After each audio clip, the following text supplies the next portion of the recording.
So yeah, we're going to be hopping into what it's like to complete your bank enrollment with CrossLink.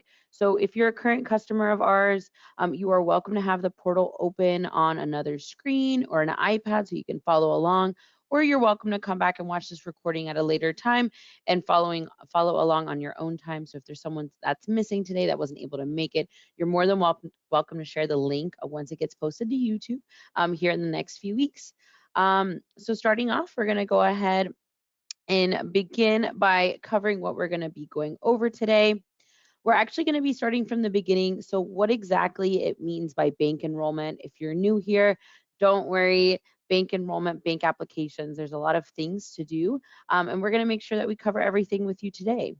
We're going to cover the different banking partners that CrossLink currently offers, as well as completing your agreements, starting your bank enrollment application, including adding your EFIN, and the differentiation between a master EFIN and a sub EFIN if you're a CPTS customer, or if you're a CTTS customer, properly adding your sub EFIN.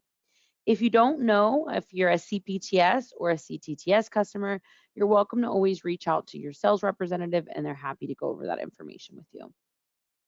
We'll also wrap up this afternoon with resources to assist you. So if you have additional questions, we've got tons of resources, and we'll make sure to cover that at the end with you guys. So to begin, what is bank enrollment? So bank enrollment is when you have the ability to utilize and facilitate payments for services rendered. So that means if you have a customer who doesn't have the money to pay you up front for the tax preparation costs, they can opt to use a bank product and your preparation fees can actually be taken out of the refund amount. So once once the IRS has acknowledged that return, they will disperse your tax profession fees to you. So this is a great way to just mitigate any types of payments. We also have people who just like getting their money early. So this is a great way for them to be able to use a bank product and everybody kind of has like a win-win. In order to utilize administrative services provided by the bank, so one of the 4 integrated bank partners, you first have to complete a bank application process. So this isn't something that's done automatically. This is something that you select to offer. This is a product that you're selecting to offer to your clients. It's by no means required, but it's definitely something we recommend for our clients to do. If you want to have it as an option, whether you do 10 bank products or 10,000 bank products, it's always a great option to have to offer to your customers. You can also choose to apply to work with multiple banks. So the reason being you'd want to apply for more than one bank is they might be able to offer you different services, and you'll be able to select which one works best for your business. We understand every business runs a little bit different. Every business has different needs, which each bank offers different opportunities to help grow your business. So we always recommend applying for all 4 banks, seeing which bank offers what works for you. And then once you have been approved by the bank, whether it be one or all 4, you'll actually need to select only one bank that you're going to choose to work with this upcoming tax season. So unless you have multiple EFINs, that's the only time you can work with multiple banks, but each office will work with one bank. So one EFIN per bank. And we're going to review our CrossLink banking partners. We have Santa Barbara TPG, Refund Advantage, Refundo, and Republic. I'm actually going to toggle us over to the CrossLink Banking Center, which will allow you guys to take a look. If you ever have any questions or want to learn more about these banks, we do have this nifty tool here. If you go up to Customer Resources on our portal homepage, the second option here will be Banking Center. Once you get into the Banking Center, you can go ahead and scroll down and you'll see we have TPG, and you can select to enroll now. We have Refund Advantage and the different options to select to enroll, Refundo, and Republic. There are links to their banks as well. So if you need to contact someone, if you want to talk to someone over the phone, you're welcome to select the information here and that will push you to their homepage so you can talk more about what works best for your business.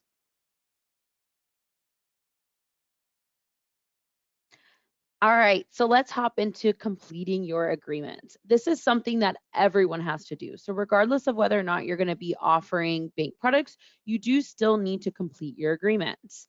So, the first step of being able to utilize those bank products is completing the agreements portion, which we can find in the portal. And we will toggle into the portal. So, don't worry if you're following along. I know there's not a ton of follow up right at the second, but once we hop into the portal, I'm going to point you in the right direction and show you the different ways that you can navigate to make sure that you're completing this full process of bank enrollment. And like I said, please note that agreements need to be completed regardless of whether you choose to offer a bank product service. Some of those agreements do have options that apply to non-bank product customers, including the remote signature fee and the e-file fee. We're not really going to cover too much on markups on this webinar just because we have another really great webinar coming up, and that will be the focus of that one. So if you want to sign up for a webinar to cover how to make the most of your bank products or even add-on fees without doing a bank product, that will be the webinar for you. And you can always go to our homepage the same way you signed up for this one. You can sign up for maximizing your earning potentials. So popping in here, we have the path to access. So there's two ways for you to actually access those agreements. And I'm going to open up the portal so we can take a look. But the first way is going to be, oh, give me one second. All right. So the first way is actually going to be here when you land on the home page. Underneath this ERO registration and setup, we have bank product customers and we have e-file only customers. So if you're an e-file only customer, you could select there and it's showing no bank products. And if you select here under e-file only, you see that we only have 4 things to complete. We have the agreements, e-fin validation, managing your wallet, and managing your remote signature markup. Um, if you do, or if you are offering a bank products, which most of you are, since we're on a bank enrollment call, you'd select bank product customers here, and now it'll have the same information for you to complete. So if you were to click into agreements, it's going to go ahead and bring you here to the agreements page.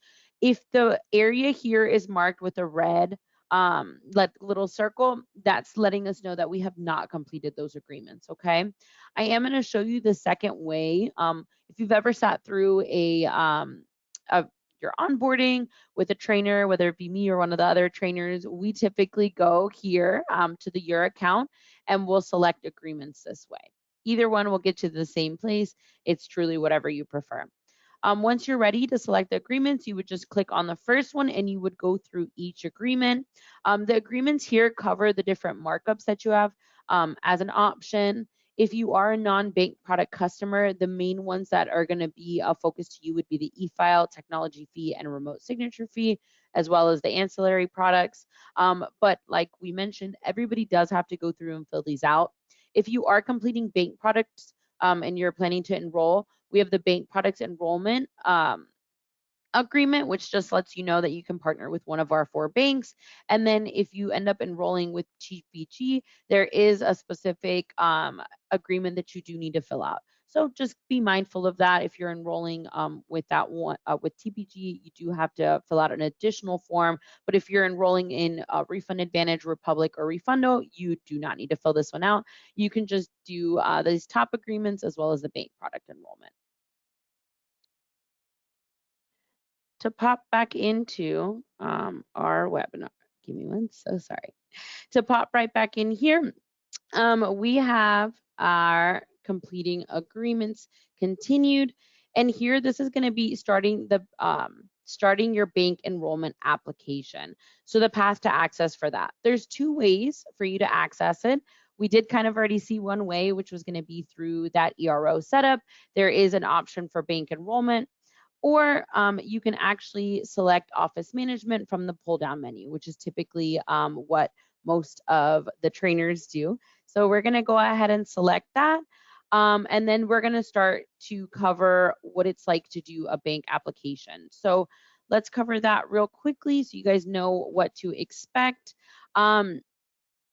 For the e-fin verification process, we will complete that during the bank enrollment process. And so I'm going to go ahead and toggle over so that you guys can take a look. So for example, once you're ready to start your bank application, similar way to completing your agreements, you'll have two options. You'll have the bank products customer selection, which you can select here, and then you select bank enrollment, and it'll bring you to our bank enrollment page. Or when you're on the home page, you can select office management and bank enrollment. We will touch on EFIN validation here in a moment once we complete our bank application, but I do want to let you guys know that if you are only applying to one bank, EFIN validation isn't something that you'll need to do. EFIN validation is only required if you've applied to more than one bank. So for example, here under bank enrollment, you can see here that I've begun to submit an application. Just for today's example, I'm going to select SBTPG, but you can select whichever bank that you'd like. So if I'd wanted to start an application with Refund Advantage, I would select add, and it would push me into their page. You can see that I've already started to fill out the EFIN information here.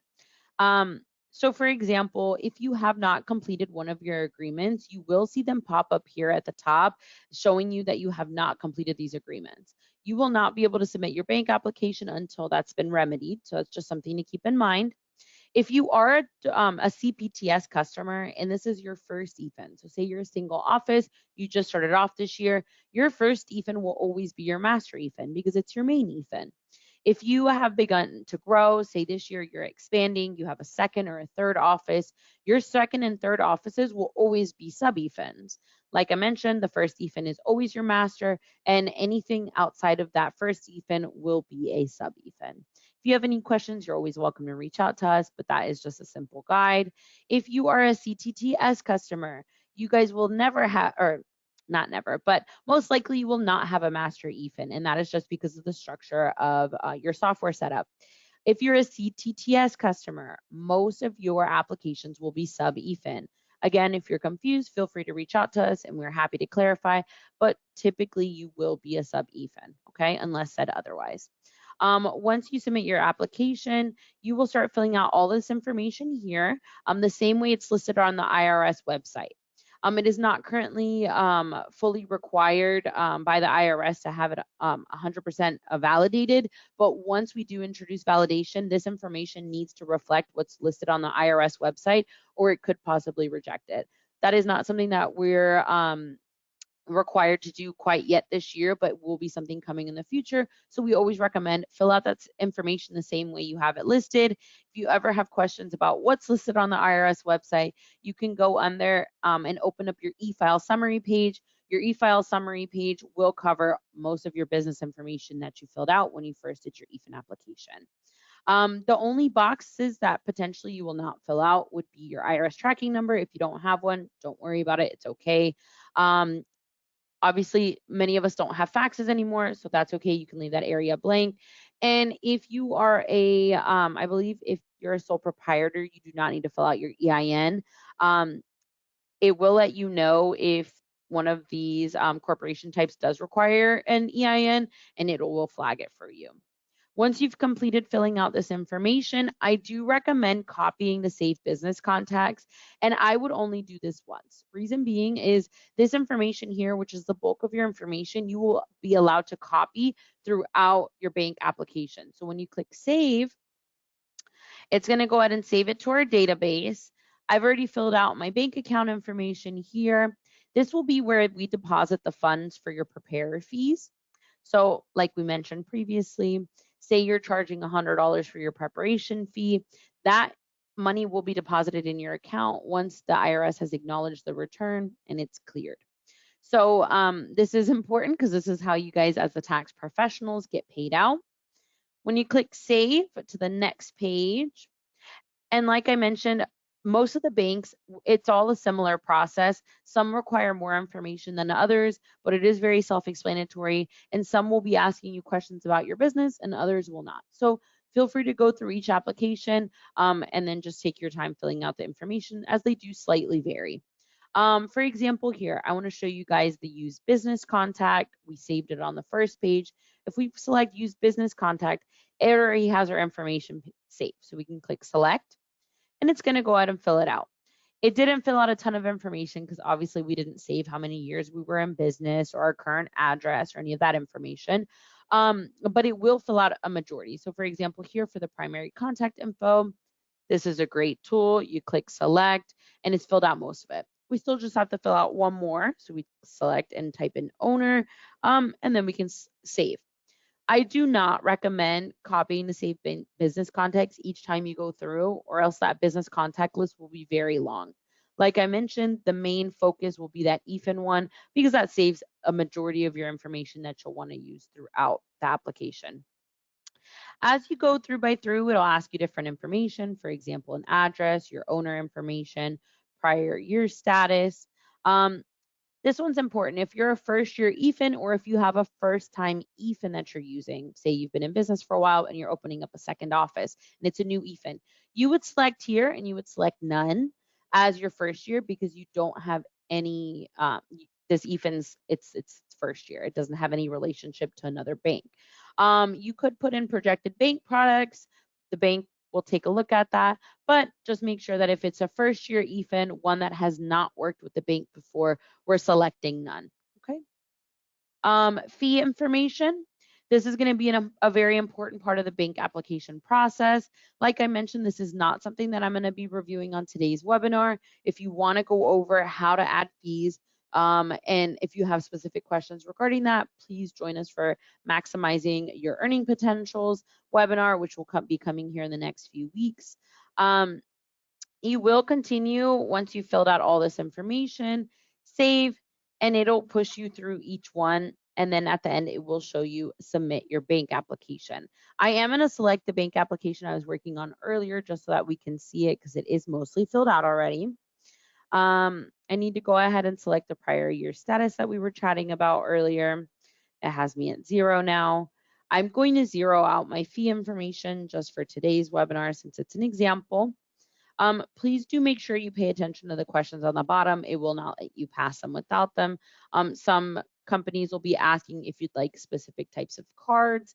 You can get like the Visa debit cards with their refund, or if they want to offer checks or any type of pre-ax or loans. This is important information, so make sure you read it thoroughly. We're going to select yes in this situation. I'm going to go back. If there's ever a red mark like that, that means we missed something. So for example, we're going to go back. We're going to edit. Looks like it didn't save that we did not have a prior year EFIN. Okay. And then we have our terms and conditions.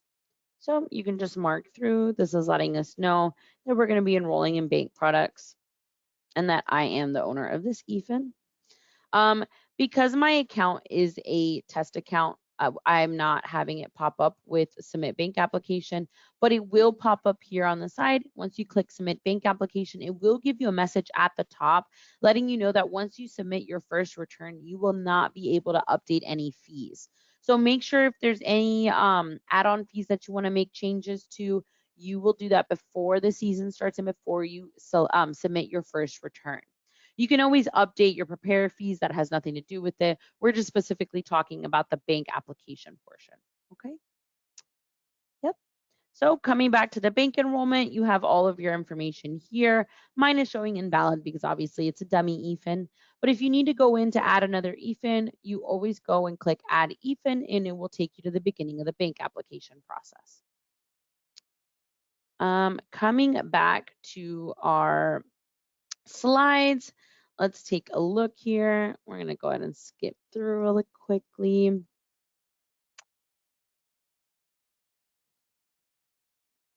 Feel free to drop any questions that you might have in the chat so that we can review those together. So to cover, EFIN verification is also completed during the bank enrollment process. So to pop back into the portal real quick, once you've selected so once you've completed your bank enrollment, say you applied for all 4 banks. And like I said, this applies if you've applied to more than one bank.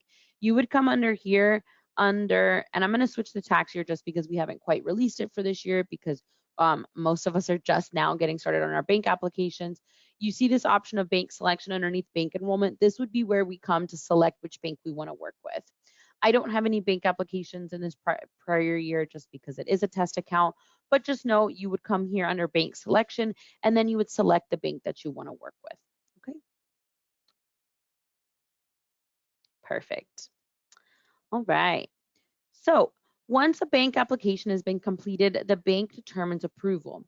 It is pretty automatic. You should be getting an email from the bank you've applied to within seconds. So I'll give it a couple minutes. You'll have that email in your inbox, and we want to make sure that you follow all instructions provided in that email from the bank to complete the registration process. Just because you've been approved by the bank does not mean you've gotten final approval until you fill out all the information they're requesting from you from their portal. So make sure to fill out any registration and then fill out any information that they might be asking for you, such as your driver's license, a small exam.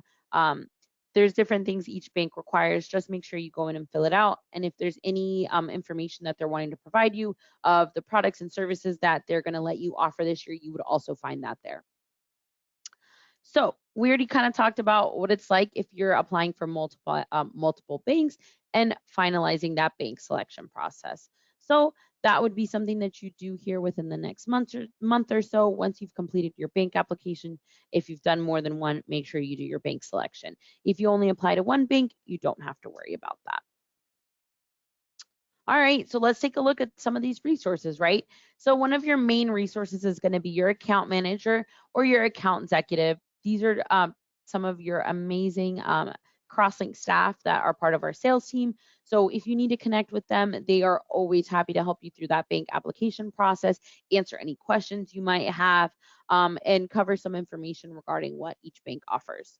For new customers, your CrossLink training team. So my name is Bella, Priscilla, Gilbert, and Kent. We are some of the resources that you have. We walk you through your bank application the first year. So if you are a first-time customer and you're wanting to do your bank application and you haven't done your onboarding yet, feel free to reach out to your salesperson, or if you have an email from the training team, you're welcome to reach out to us directly, and we're happy to schedule an appointment with you. You can also choose the assistance with bank enrollment prompt when crawling CrossLink. So we did cover briefly at the beginning, if you are a CPTS customer, there is a differentiation between you and CTTS customers. Like I said, if you don't know, feel free to call your account manager and they're happy to help you with that. But for CPTS customers, you guys are more than welcome to take this number down. This is our 800 number. This is our customer service line, and there are different prompts depending on the department that you want to chat with. If you're wanting to help with bank enrollment, we do have a special selection for that, and that's going to be option number 5. So make sure you select the correct prompt there. And for CTTS customers, you guys will actually push through your technical support. They are all trained in bank enrollment, so they are more than happy to help you there, and that is going to be option number 2. If you do require additional assistance, you are welcome to schedule an appointment via the schedule appointment tab on the portal. So that's going to be on your home page underneath where we were for ERO setup. If you follow right below that, it will be the schedule appointment tab, and you can either schedule an appointment with technical support or you can schedule an appointment for bank enrollment. So it would be option 2 there for them to give you a call back, and you would just make the subject line assistance with bank enrollment.